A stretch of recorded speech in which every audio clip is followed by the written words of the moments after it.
And joining me now is a very special guest. I'm joined by the MD of Bajaj Auto, Rajiv Bajaj. Appreciate your joining us, Rajiv. It seems that the auto sector is spreading some good cheer. Most companies, including Bajaj Auto, registering record sales for the month of October. Is this a sign of an economic recovery at last after the lockdown? Or is this a sign of a genuine revival?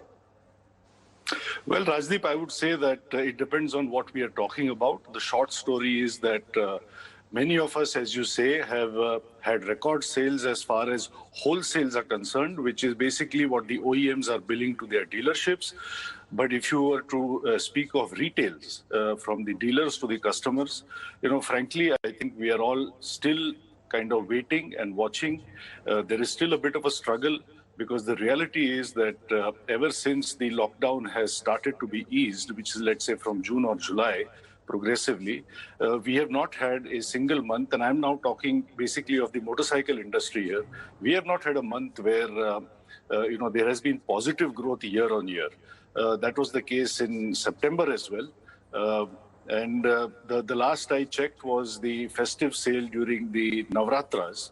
And as I reported a week ago, at least for Bajaj, that was still 3% of a degrowth year on year, Bajaj motorcycles as a whole.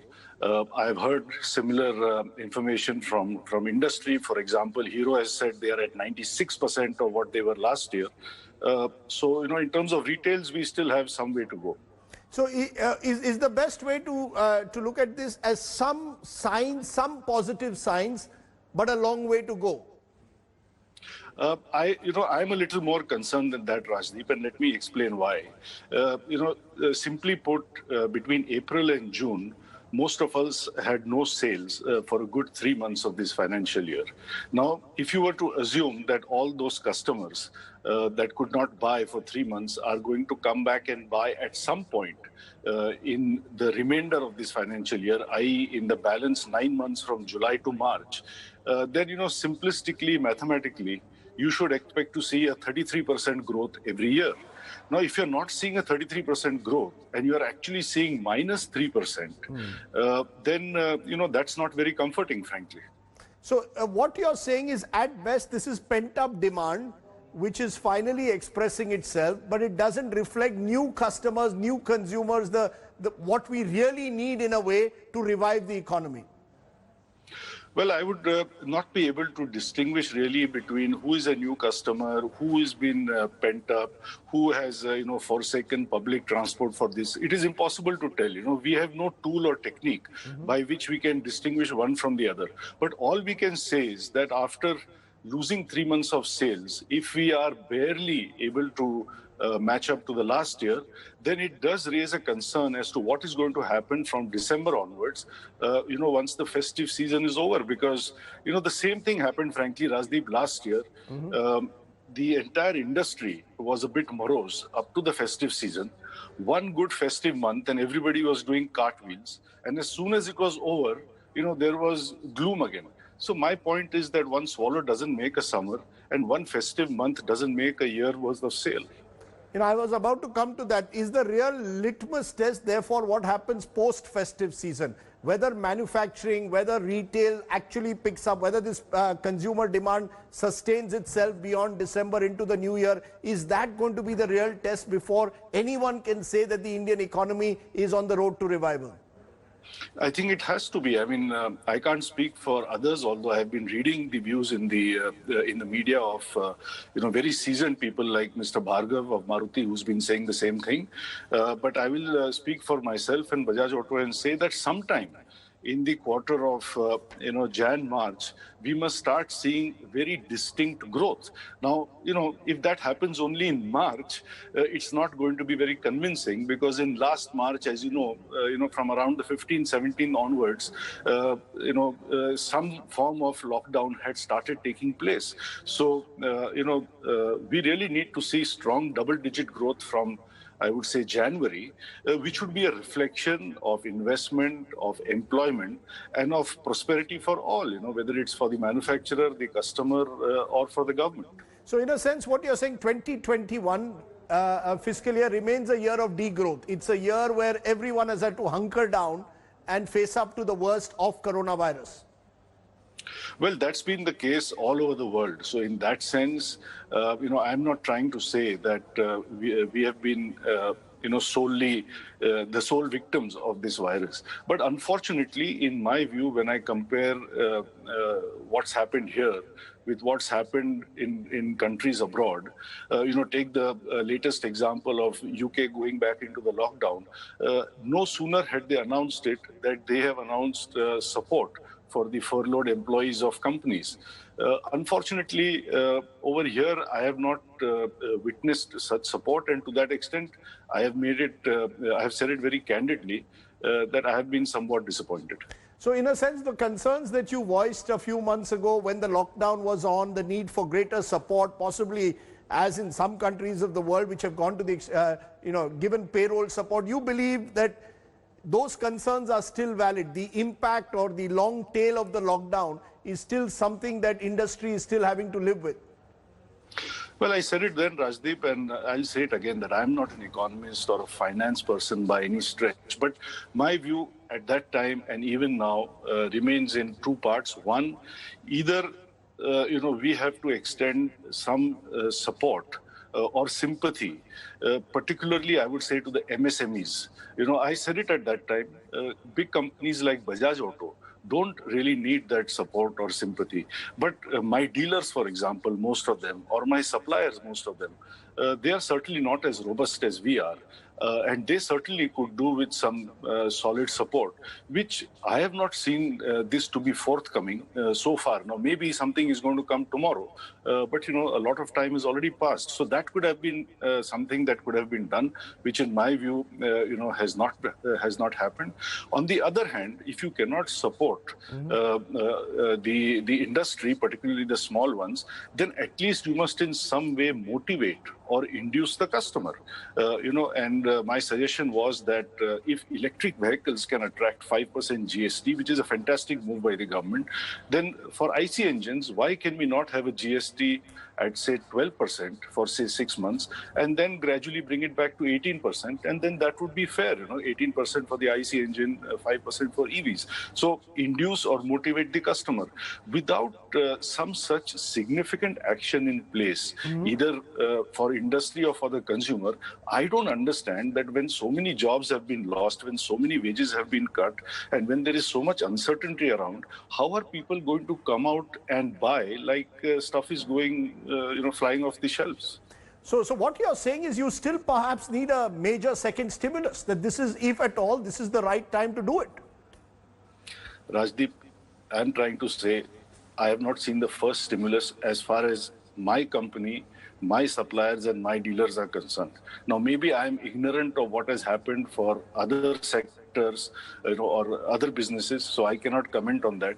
But if you ask me what has happened for the two-wheeler industry, I am at a loss to say what happened in significant terms. In fact, I want to emphasize that through this lockdown, we have actually been faced with more hurdles. First, the lockdown itself, not only the central lockdown, but the erratic state-level lockdowns. In our case, in July, in Pune, in Aurangabad, where our major plants are, we had huge supply chain disruption. Secondly, the sudden overnight stoppage of imports from China. Again, this doesn't apply just to Bajaj. It applies to the entire industry, particularly to items like tires. I still have tires which are stuck in customs. When tire imports are 1.5% of my tire requirement, I really don't see why I should be struggling with tires that are not produced domestically. The only reason we import them is because they're not made here. So we were hobbled by that. Third was the overnight and retrospective rescinding of the MEIS scheme, which, as you know, rewards exporters, such as ourselves, for example. The impact for Bajaj Auto can be almost 300 crores of rupees in a year. Now, without any warning, you have a government policy in place based on which people invest, based on which we employ people, based on which we produce and sell. And suddenly, without any warning, you withdraw that. and you want us to be global champions and export oriented and stuff.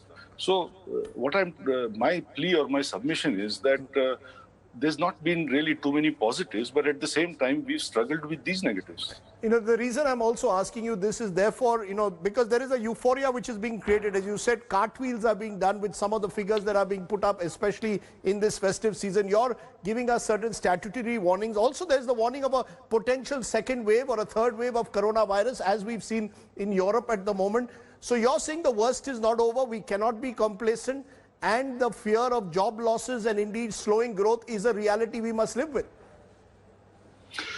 Well, you could put it like that. What I'm saying is, so far since the lockdown has been lifted, not one single month of this year have sales exceeded retail sales. And I'm talking again, I emphasize on the two-wheeler industry, exceeded those of last year. And perhaps this is a reflection of the trouble that people have been through the lockdown in terms of jobs and salaries, because these are the people who buy two-wheelers. These are not people who are buying Marutis and Hyundais. They are buying scooters and motorcycles, particularly at the lower end. And that is why last week, FADA as well put out data saying that it's the lower end of the two-wheeler industry that has been hit harder, whereas the 125 to 200cc has done well. And I said the same thing last week, that we've had 28% growth at the higher end, but it's the lower end which has been impacted. So if that is the situation so far, if that is the situation even in Dussehra, then something has to be done for things to change in the near future. That is all I'm trying to say. The reason I'm asking you this, Rajiv, is there's a belief that the rural economy is picking up, and that's where perhaps consumer demand for two-wheelers is growing. Do you subscribe to that, or do you believe, again, that would be premature? I would say that this hypothesis has been floating around for the last 4 weeks. So far, one has not seen any evidence of that, but there are better people than me who understand how these things work. Maybe with some lag effect, we will begin to see that in November or December or January. And if so, I would also be delighted. Even my boat will rise with that high tide. But we must have a plan B in place, that has been thought through, and that is waiting for the button to be pressed in case it's not. Because, I don't have to say this, that this is an important industry. It's a big employer. It is a big exporter. And I think it is worthy of reasonable support. Let me ask you in conclusion, and slightly digressing from sales and manufacturing to a move that you made a few weeks ago, where Bajaj Auto decided it will not advertise on channels that promote hate. And you were very categorical about the fact that you didn't want your children to grow up in an India that promotes hate. Is that a decision that came spontaneously to you? And do you believe that that, in a sense, is a reflection of a certain value system that you carry? Let me give you a little longer answer, Rajdeep. First of all, the discussion that I participated in was more about TRP rigging and fake news. And I said to that, look, I have nothing to say on that because I'm not privy to the information that I should be if I'm going to comment on that. However, what I tried to say is that I see around us often fear being paraded as concern or hate masquerading as loyalty, and everybody has to draw a line somewhere, based, as you say, on their value system, their upbringing, their conscience, or just their sense of humanity. I mean, beyond a point, can you cross a road seeing someone as a victim of hate, let's say, and just turn a blind eye? At some point, you have to say that I will do what I can do. I may not be able to do everything that's required to be done, but I will do what I can do, not to contribute to it. I may not be able to stop it, but I don't have to fuel it. And that is why we made the decision that in our collective judgment as a team at Bajaj Auto, we felt that there were 3 channels that were primarily, leading this charge. And we felt that, we should not fund these channels in any way or support them in any way. We should not go as a guest, or we should not advertise on these channels. And that's why we took the decision we took. And as I explained, when I called up my marketing head to say that, look, this is what I think, he let me know that, boss, I already did this 9 months ago, and I felt very proud of that. I just want to ask you this. Therefore, if Bajaj Auto was today in a situation that Tanishq, the jewelry maker, was the other day when they had to pull off an ad because of protests, that the ad, which showed interfaith relationships, was led to protest, would Bajaj also have pulled off such an advertisement if there was public protest? Rajdeep, I'm already in trouble with the auto industry. Don't get me into trouble with another industry. But I will stick my neck out and say just this, that I don't think I would have chosen that theme to sell my motorcycle. That's all I would like to say.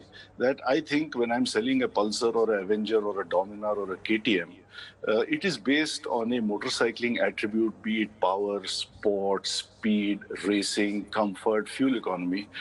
I am not really a fan, of what my marketing guru Jack Trout used to call the Bollywood style of entertainment advertising. So frankly, I would not have gone down that path in the first place. I would therefore never have had to worry about withdrawing the ad. Let me leave it there, because I think somewhere, you and your brand is now identified with the notion of Hamara Bajaj, an inclusive notion. And I think that is important in the times in which we live. As always, Rajiv Bajaj, it's been a pleasure talking to you. Thank you very much for joining us here on the Newstoday. Thank you, Rajdeep. Thanks a lot. Thank you.